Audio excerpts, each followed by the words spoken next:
Assalamu alaikum students. I hope everyone is perfectly alright and must be fasting in this month of Ramadan. Try to do as many good deeds as you can. For example, recitation of the Holy Quran, offering namaz on its prescribed time, uh, giving away the charity, helping the poor. So as many good deeds we can do in this month, we must try to do, because we'll be rewarded by Allah inshallah, not only here but hereafter as well. Okay students, coming to today's class. In today's lecture we'll be covering the two Quranic passages and two ahadith. Let's start with the Quranic passages, passage number 10 and 11. But before starting it, we need to see that what are the objectives of this lecture. Let's see the learning objective. Okay, here are the learning objectives. By the end of the lesson, the students will be able to define the main theme of the passages. Here I want to clear that there are two different themes. Passage number 10 deals with the theme Allah and His created world, and passage number 11, it deals with Allah and His messengers. So I hope that you'll be able to define the theme of the passages by the end of this lecture. You'll be able to highlight the importance of the themes in a Muslim's life, narrate the attributes of Allah. I'm sure that you will be able to quote the relevant reference about the given themes. This presentation will enable you to tell the story of creation of Adam, explain the matchless attributes of Allah, and to express Allah's blessings showered upon Adam and Hawa. Okay, let's start with passage number 10, that is Surah An-Nas.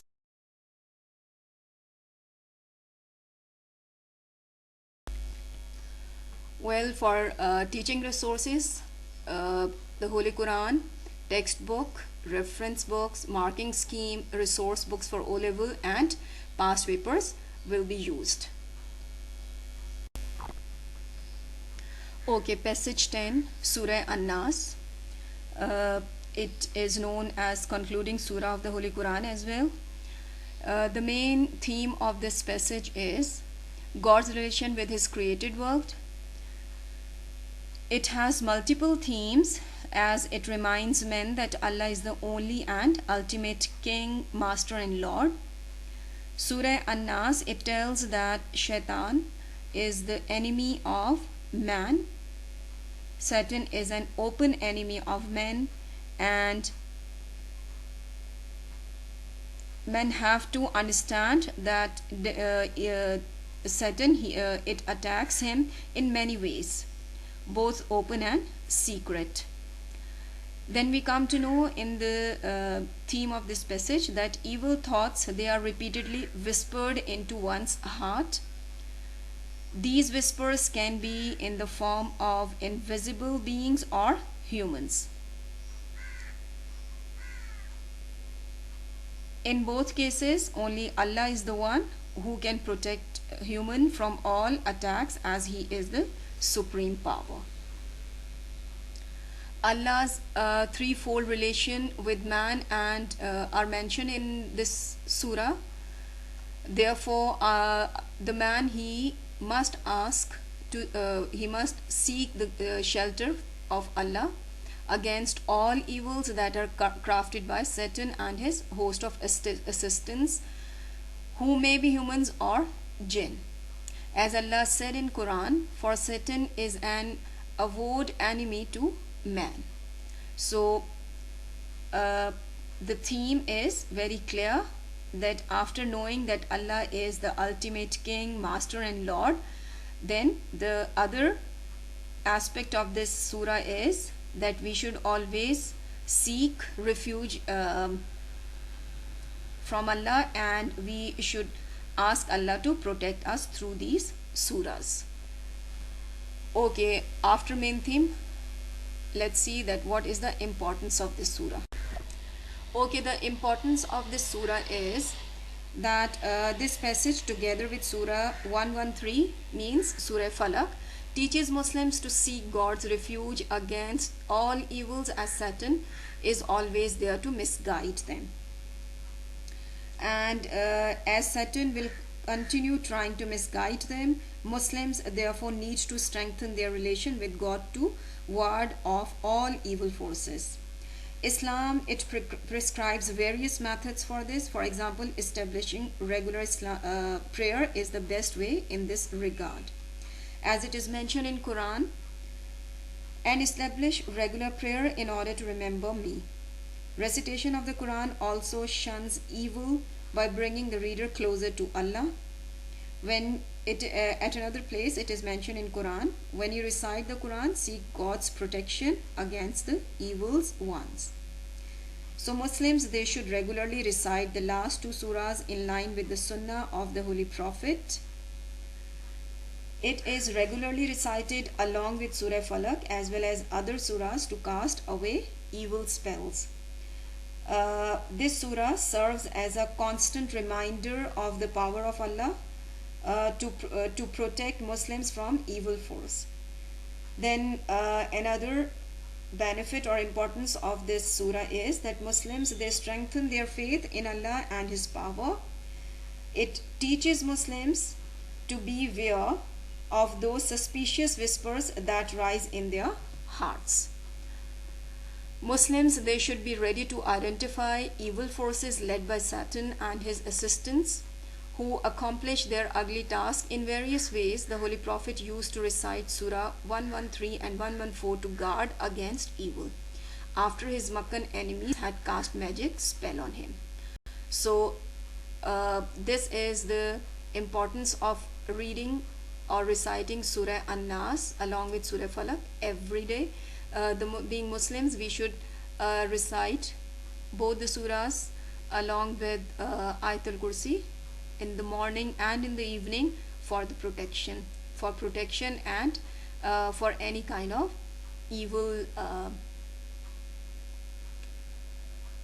whispers which come in our mind or heart. Okay, now we are going to do passage number 11.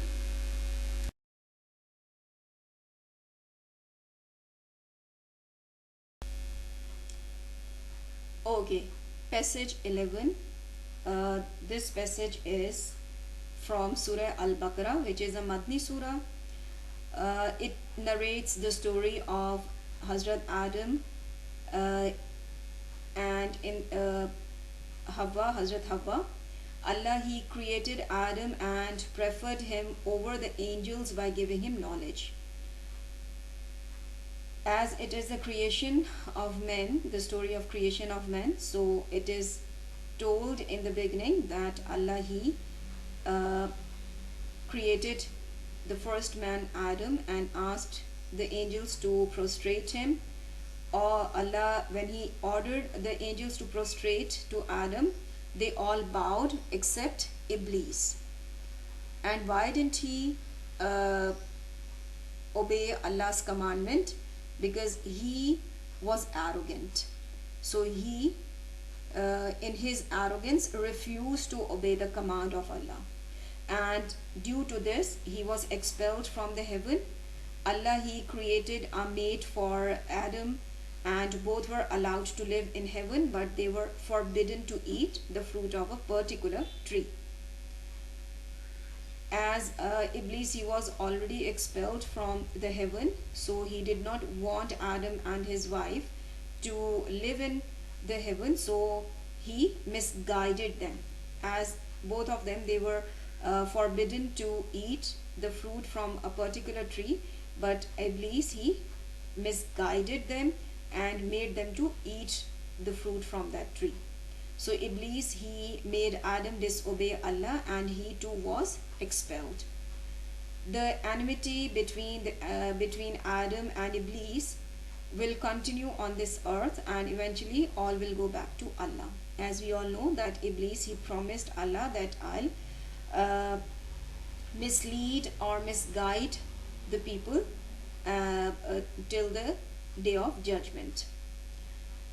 But after making the mistake, Hazrat Adam, he repented, and Allah, he forgave him. He learned few words from Allah, and he asked for forgiveness, and Allah, he forgave him. Allah says in Quran, but seek the forgiveness of Allah, for Allah is oft forgiving, most merciful. At another place it is mentioned in Quran, it is we who have placed you with authority on earth.